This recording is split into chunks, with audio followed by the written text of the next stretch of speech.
de Ra, qui ne sauront jamais ce que Ra dira. Ce soir-là, saluant son maître à la portière, le chien ravi lui fit le salut militaire. Il exultait. La vie lui paraissait plus belle. Il dit « Monsieur, c'est la nouvelle que pendant que monsieur écoutait l'opéra, a donné la radio ?» « Qu'importe, dit le rat lassé, montant dans son automobile. « Laissons la radio à un peuple imbécile, j'ai mes informateurs. »« Quoi, monsieur ne sait pas ? Je crois, monsieur, qu'il faut tous deux qu'on s'y remette, si on veut faire place nette. La radio nous annonce une invasion des chats. Il va falloir tuer tout chat. » Il prononçait à l'Auvergnate étant chien de Clermont-Ferrand. Le rat, entendant ces mots, bondit sous bain des quatre pattes, laissant l'engin de luxe aux portes nickelées, dépouillant son plastron, sa pelisse fourrée, jetant sa canne et son chapeau ras nu en poil de rat. Comme au jour de naissance, le rat ne fit qu'un bond jusqu'à l'égout voisin, d'où il cria au sot. Apprenez, sotte engeance, que la race des rats a bien d'autres desseins. Un rat gras à New York vaut un rat gras à Vienne ou à Paris. Courage, mon ami, défendez le pays. Et lorsque nous aurons enfin vaincu la race des félins, informez-moi que je revienne. Donc là, je ne sais pas si vous avez bien compris, mais c'est pas particulièrement un poème philosémite, et ça explique peut-être certaines histoires que certains ont vues de gens passés en zone sud, et qui expliquent d'ailleurs aujourd'hui que le festival de Cannes soit à Cannes, puisqu'ils étaient tous à peu près planqués dans les hôtels de Cannes. Et il faut savoir que le début du travail de Jean Moulin, qui était galeriste d'art, était d'amener aux riches juifs producteurs de cinéma et mondains parisiens qui s'étaient réfugiés dans les hôtels en zone sud, dans les palaces de Cannes, c'était de leur ramener leurs tableaux de maître pour qu'ils puissent les accrocher dans leur suite. C'est comme ça qu'a commencé l'activité nord-sud de Jean Moulin. Voilà, c'est pour vous citer un peu le climat de l'époque. Donc voilà, Jean Anouilh nous débite là, à mon avis, si on comprend le poème, c'est un poème qui doit dater de 39-40. Jean Anouilh nous écrit là un poème d'un antisémitisme carabiné. Et donc là, je demande au monde du cinéma qui s'est énervé contre Lars von Trier, qui demande qu'on retire de l'affiche le dernier film d'Alain Resnais, qui effectivement s'appuie sur l'œuvre de Jean Anouilh. Jean Anouilh, un antisémite carabiné, quand il avait effectivement la possibilité de le faire, puisque ça doit être au moment, à mon avis, où Pétain est arrivé au pouvoir, grâce d'ailleurs mis au pouvoir par un vote de la Chambre globalement issu du Front populaire, et comme le dit Jean Epstein, par une coalition de patriotes français de gauche et de droite, de maurassiens et de socialo-communistes, qui n'étaient pas tombés dans la mascarade, ou qui avaient vu la mascarade du Front populaire de Léon Blum, qui était un peu le Mélenchon de l'époque. Enfin voilà, je vous situe le climat. Donc il faudrait aussi que M. Prasquier se hâte de demander qu'on retire le dernier film de Alain Resnais de l'affiche, et qui demande des comptes à Alain Resnais pour aimer autant Jean Anouilh, qui, quand effectivement le pouvoir pétainiste lui permettait d'exprimer sa pensée profonde, nous pondait un poème sur le juif éternel qu'il appelle le rat, d'un antisémitisme carabiné, mais qui rejoint dans sa vision des choses exactement la même vision que celle de Blaise Cendrars, qui n'est pas tout à fait de sa catégorie, et de celle de Bernanos, qui n'est pas non plus de sa catégorie, et qui rejoint aussi la vision aussi de l'empereur Napoléon Ier, qui n'est pas non plus du même monde. C'est-à-dire que là, il y a quand même, je dirais, il y a consensus. Voilà, ce qui est un peu inquiétant et troublant. Et je laisse chacun méditer sur ces lectures sur lesquelles je ne prends pas parti. Moi, je suis simplement quelqu'un qui a, je dirais, simplement le courage de son érudition. C'est tout. Voilà.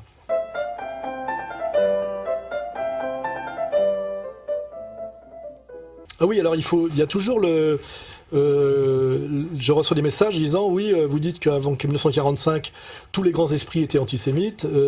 C'est pas vrai, ce qui est d'ailleurs évidemment pas vrai, puisqu'il y en a toujours un qui ne l'est pas, ou ne l'est qu'à moitié, ou l'est paradoxalement, etc. Et là, il y a un vieux débat qui court depuis des années avec certains crétins hystériques notamment. Il y avait une espèce d'ascension, un mec qui s'appelle Asensio, ou je sais pas quoi, qui prétendait que Léon Bloy était un incroyable philosémite parce qu'il avait écrit un bouquin qui s'appelle « Le salut par les Juifs ».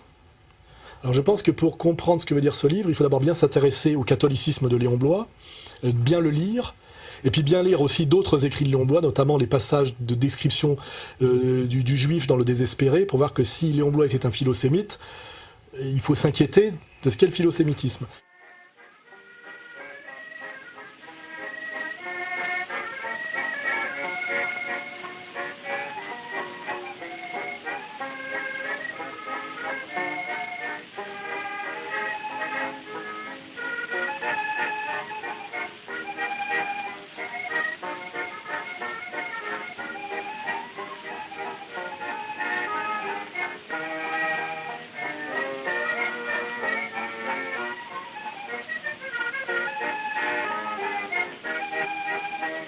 Mais maintenant, je vais creuser. Léon Bloy, qui est un être subtil, compliqué, extrémiste et passionnant, catholique, mais catholique j'ai dit catholique des catacombes, hein, catholique mystique intégral, a écrit comment dire, Le salut par les Juifs pour attaquer, ce qui est assez étrange, l'antisémitisme de Drummond, qui a écrit à l'époque un énorme succès, qui lui a valu d'ailleurs d'être élu député d'Alger au moment du décret Crémieux. C'est marrant de voir, quand on fait de l'histoire, comme tout s'articule, qu'on est porté à la députation Drummond, auteur de La France juive, au moment où, quelques années après l'application du décret Crémieux en Algérie, ça devrait nous donner... ça serait plutôt à Zemmour de commenter. Voilà. Enfin, donc, il y avait ce livre qui est un best-seller, qui s'appelle La France juive de Drummond, qui, je rappelle, vient de la gauche. On nous fait toujours croire que les antisémites sont des mecs d'extrême droite délirants. Drummond est un type qui vient de la gauche, qui, comme Bernanos, fait l'apologie a démarré dans la Commune de Paris, je crois, hein, Drummond. Commune de Paris, hein, voilà, c'est vraiment la gauche, puis la vraie gauche. Hein. Drummond écrit ce livre best-seller français qui s'appelle La France juive, où il montre le lent processus, comme avait fait Toussenel avant lui, de prise de pouvoir économique, puis politique sur la France de la communauté organisée, dont Rothschild est le symbole. Hein. Voilà, qui fait un gros livre très épais, qui est finalement de la sociologie et de l'histoire de la France de l'époque. Hein. Voilà. Et bizarrement, Léon Bloy a écrit un livre contre Drummond qui s'appelle Le salut par les Juifs. Et en fait, la thèse de Bloy, il dit finalement, il dit à Drummond, vous êtes jaloux des Juifs, car vous êtes des bourgeois, parce que vous reprochez aux Juifs de faire de l'argent à votre place. Or, faire de l'argent, c'est être damné par le Christ. Et donc, un bon catholique doit vivre en dehors de l'argent qui est la damnation. Ça commence par le protestantisme et ça finit par la damnation. Et là, on est sur la sensibilité de Bernanos, sur la contradiction qu'il y a entre être un bourgeois et être un catholique. Un bourgeois catholique est forcément un être intrinsèquement en souffrance. On le voit très fortement chez Bernanos, un peu moins chez Mauriac. On peut être un protestant capitaliste, un protestant bourgeois. On ne peut pas être un catholique capitaliste, un catholique bourgeois. C'est une souffrance et c'est ça qui exprime l'œuvre de Bernanos. Et finalement, Bloy, en plus extrême, est là-dessus. Il dit finalement, vous, Drummond, reprochez aux Juifs de faire de l'argent à votre place. Et finalement, vous êtes un bourgeois, et le bourgeois est un juif de synthèse, jaloux des Juifs. Car finalement, le bourgeois fait de l'argent comme les Juifs, est un type qui a trahi le catholicisme et qui a trahi les évangiles, et qui finalement est antisémite pour des raisons de concurrence. Alors que finalement, en valeur absolue, ils ont les mêmes valeurs. Et cette analyse est parfaitement vraie. Un juif est un bourgeois, un bourgeois est un juif de synthèse, et tout régime bourgeois, comme l'explique très bien d'ailleurs Karl Marx dans La question juive, a pour vocation historiquement à terme de mettre au sommet de sa pyramide de domination les juifs, puisque ce sont des super bourgeois qui, en plus d'être des bourgeois au niveau de leur pratique, sont des bourgeois avec une théologie et une eschatologie, alors que les autres sont des individus ou qui n'ont au mieux qu'une vision de classe. C'est-à-dire que finalement, l'efficacité commerçante et bancaire des Juifs est infiniment supérieure à celle du bourgeois, puisque le bourgeois n'est que bourgeois, alors que l'autre est un bourgeois mystique. Vous voyez ? Et c'est ça, et c'est en s'appuyant sur cette vision-là que Léon Bloy reproche finalement à l'antisémitisme de Drummond d'être un antisémitisme bourgeois, et finalement il dit vous ne comprenez pas, vous les bourgeois, que les Juifs sont sur terre pour être, et comme le dit très bien d'ailleurs Sandrars dans Moravagine, ils sont là pour porter sur eux la laideur du monde et la laideur de l'usure, la laideur de l'argent, pour nous permettre à nous, catholiques, d'être sauvés, c'est-à-dire d'accéder au royaume de Dieu. Et il dit bien, c'est sa métaphore, le livre est confus et un peu délirant comme l'est souvent Bloy, mais il dit finalement, le peuple juif à travers l'histoire, c'est la croix sur laquelle le Christ est cloué. Il faut la croix pour que le Christ soit en croix. Et ça veut dire que c'est grâce, le salut par les Juifs, ça veut dire, si on fait une analyse fine et conceptuelle de ce qu'a voulu dire Bloy dans son espèce de semi-délire anti-Drummond, c'est que finalement, c'est grâce aux Juifs que nous serons sauvés, car les Juifs, comme dans un précipité chimique, portent sur eux la laideur du monde, l'usure, le mensonge, la domination par le mensonge, et grâce, comme eux, si eux, sont dans la laideur de l'argent, nous pouvons nous être dans la pureté du catholicisme intégral. Et finalement, ils ont donc un destin historique positif, les Juifs, c'est d'être le peuple maudit. Voilà. Et c'est ça, donc le salut par les Juifs, de Bloy, ça veut dire ça. Ça veut dire, finalement, les Juifs sont là pour porter sur leur dos toute la laideur du monde et la bassesse du monde, pour que nous puissions échapper à la tentation bourgeoise et être intégralement catholiques, ou musulmans quand on suit les préceptes de Cheikh Imam Hussein, et être sauvés. Voilà. Hein, c'est exactement comme la prostituée qui se prostitue dans une ville pour que les hommes aillent à la prostitution, finalement sauve les épouses pour dévier la sexualité malsaine des épouses sur les prostituées. Vous voyez, c'est un peu cette idée-là. Et que des crétins pensent que c'est un livre philosémite prouve à quel point ils sont épais de pensée et grossiers. Comme le disait, je crois, un certain penseur, vous êtes malin, mais vous n'êtes pas intelligent. Et quand Céline, dans d'excellentes interviews d'après-guerre, où il était obligé d'en rabattre, parce qu'il avait failli être assassiné pour ses prises de position des années 30, a dit « Le problème du monde contemporain, c'est la lourdeur. » Il y a très peu de légèreté chez l'homme. Il est lourd. Et alors maintenant, il est extraordinaire de lourdeur. Depuis l'auto, l'alcool, l'ambition, la politique le rendent lourd, encore plus lourd. C'est ce fait qu'il est extrêmement lourd. Nous verrons peut-être un jour une révolte de l'esprit contre le poids. On est là face à cet éternel manque de finesse, d'une certaine idéologie, je dirais dominante, liée à la lourdeur, à la manque de finesse d'une certaine communauté dominante. Quand on est un peu fin, on est capable de produire l'analyse que je viens de produire sur le rapport entre Léon Bloy et Drummond, et que finalement l'antisémitisme de Bloy, dans Le Salut par les Juifs, est infiniment plus antisémite que celui de Drummond.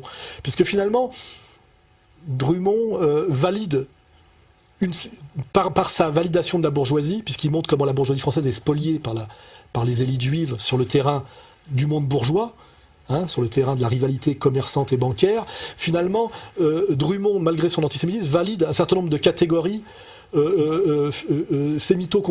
judéo-compatibles. Alors que dans Le Salut par les Juifs de Bloy, nous sommes là face à un antisémitisme intégral, c'est-à-dire qui est non seulement social, mais qui est théologique, hein, et théologique radical, pas du catholicisme de Vatican II, ou de je sais pas trop quel... de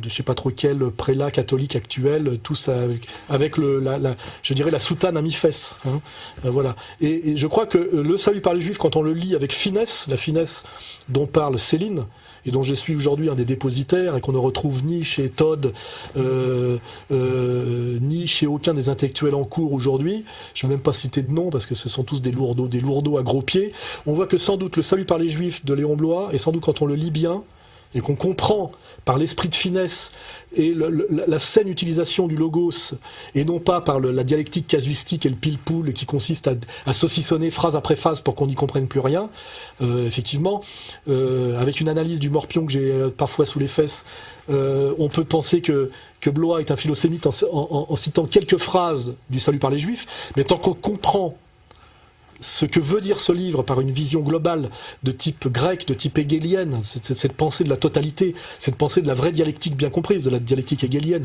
pas de la dialectique casuistique des déconstructionnistes Derrida ou des maîtres de la pensée poivrée je sais pas, sans doute aujourd'hui à la Ariel Wiesmann, que je croise régulièrement aujourd'hui, qui sort de ses cours du soir, lévinassien, on comprend que le livre sans doute le plus antisémite qui ait jamais été écrit à l'époque moderne est sans doute Le Salut par les Juifs de Léon Bloy. Voilà. Donc c'était la réponse pour ceux qui me disaient est-ce que Léon Bloy est un philosémite ? Oui, c'est un philosémite pour des raisons vertigineusement antisémites. Voilà. Je vais clore sur ce sujet.